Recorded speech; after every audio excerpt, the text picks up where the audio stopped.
Je finis avec la réponse à la question de tout à l'heure, ça sera quoi le futur? Tu te souviens, j'avais mal répondu, hein, tu m'avais posé la question là-bas.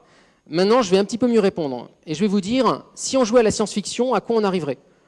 On ne va pas se lâcher complètement, on ne va pas faire Avatar ou Star Wars. On va jouer aux physiciens de science-fiction. C'est-à-dire, on va dire, je garde la physique, je relâche juste une contrainte, je garde toutes les autres. Et la contrainte que je vais enlever là, c'est l'azote liquide. Je vais imaginer que je reviens ici dans 2 ans et qu'on aura découvert, entre-temps, des pastilles noires qui font flotter des aimants sans azote liquide. On n'y est pas encore arrivé, on ne sait pas si on y arrivera un jour. Si vous me dites, mais quand est-ce que vous y arriverez? Je ne sais pas. Je ne sais même pas si j'y arriverai un jour. Mais peut-être que ça sera demain, peut-être qu'en ce moment, il y a un Japonais ou un Américain ou un Français qui est en train de le découvrir. On ne sait pas, c'est la recherche. Mais on cherche tous ça. On cherche tous en particulier à améliorer ces pastilles pour les rendre supraconductrices à plus haute température. Et donc on a été voir les étudiants de l'école de design, toujours les mêmes, et on leur a dit, allez, vous avez le droit de vous lâcher. Imaginez pour nous le futur si on n'avait plus besoin d'azote liquide et qu'on pouvait tout faire flotter chez nous. Alors ils nous ont imaginé des plats à four qui ne brûlent pas les mains, des plats à four qui flottent sur votre table, une salière que vous pouvez envoyer de l'autre côté de la table et qui flotte sur un rail planqué dans la table, enfin vous voyez tous les trucs. Un haut-parleur qui vous suit dans la maison à distance, en lévitation, enfin bon. Et je veux finir sur ces deux projets où ils ont essayé d'imaginer dans 2 champs particuliers du design et de la forme ce que pourrait devenir le futur. Le premier objet, c'est la ligne de sport, et le deuxième objet, c'est le bijou. Donc je vais vous demander la première vidéo sur la ligne de sport du futur. Donc c'est une ligne de sport supraconductrice. Tous les tissus noirs sont supraconducteurs.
Deuxième vidéo, cette fois-ci, l'idée était d'aller explorer le domaine du bijou.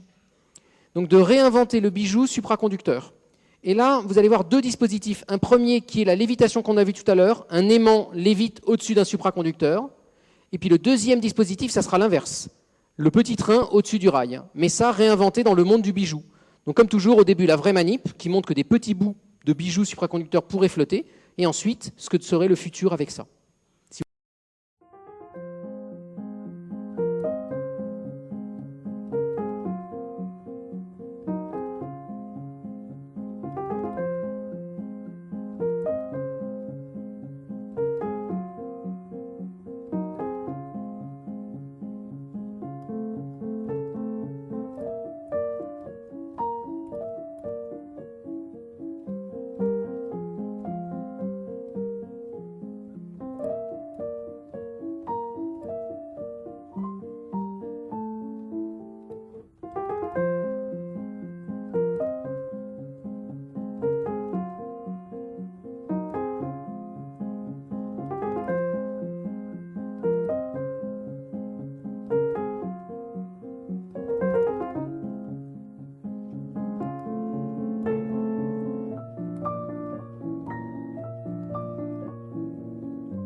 j'espère vous avoir convaincu aujourd'hui que la physique quantique, elle est partout autour de vous, et c'est vrai aussi de plein d'autres styles de physique et plein d'autres styles de science, et que ça vaut le coup de temps en temps d'être un peu curieux de ça, que c'est pas nécessairement rébarbatif ou ennuyeux.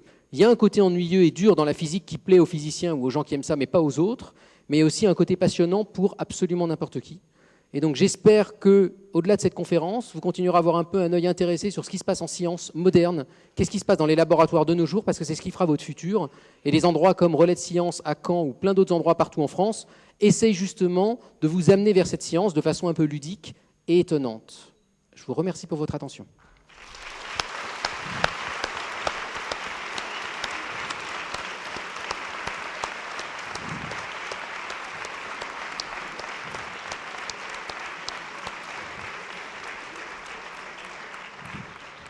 Bien, alors on sait que certains d'entre vous doivent partir dès à présent. Est-ce qu'on pourrait prendre éventuellement une question si tu es partant, Julien? Est-ce qu'il y avait une question vraiment? Au niveau des ordinateurs quantiques, est-ce qu'il y a un avenir proche dans les ordinateurs quantiques Non. ou pas? Ou ça reste Proche, non, lointain, je ne sais même pas. Il y a plein de gens qui disent que l'ordinateur du futur sera quantique. Alors, charrions pas, l'ordinateur dès maintenant est complètement quantique à cause des transistors. L'idée de l'ordinateur quantique du futur, ça serait que même la façon dont on calcule dans l'ordinateur soit quantique. Alors c'est compliqué parce que si vous avez des trucs qui sont à la fois des 0 et des 1, il faut savoir les manipuler. Mais si on sait les manipuler, ça irait plus vite que n'importe quel ordinateur. Donc ça serait pas mal.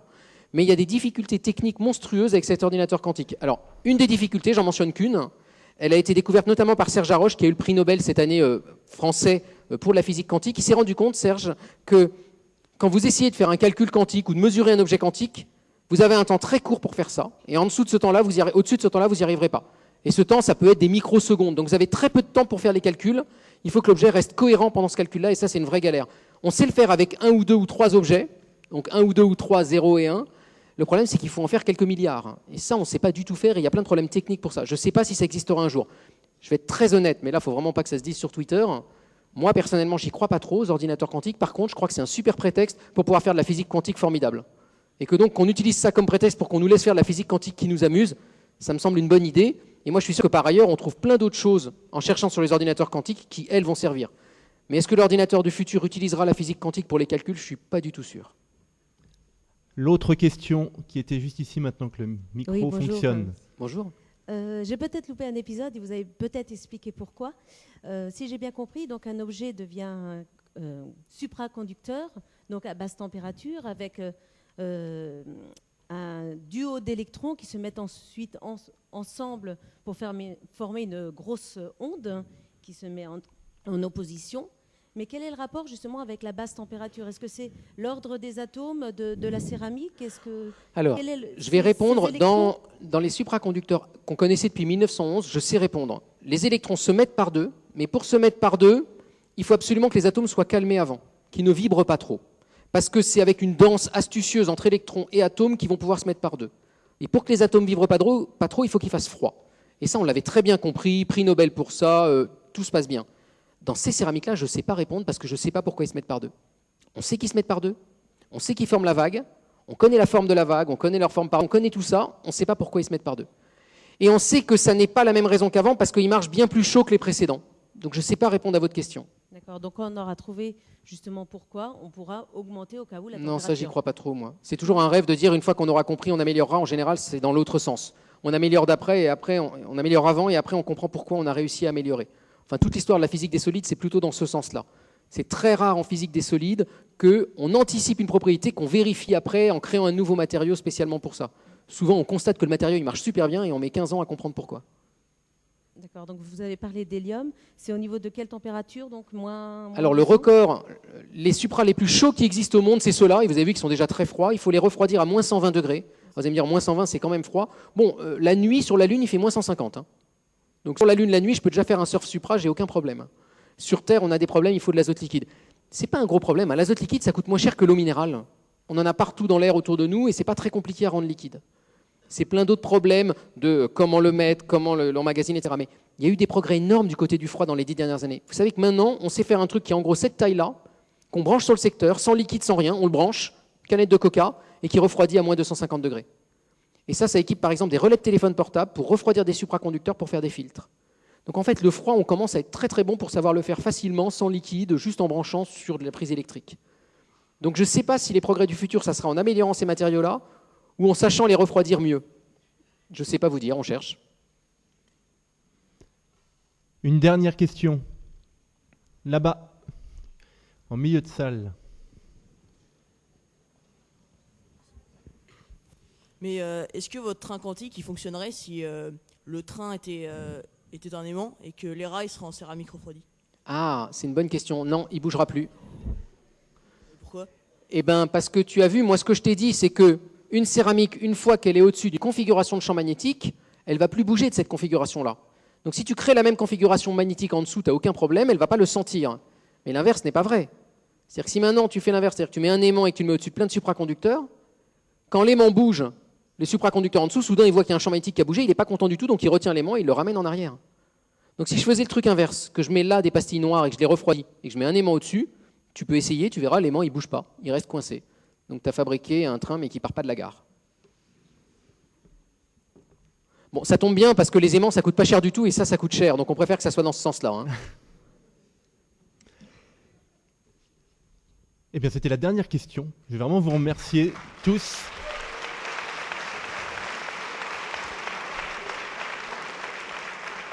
Merci.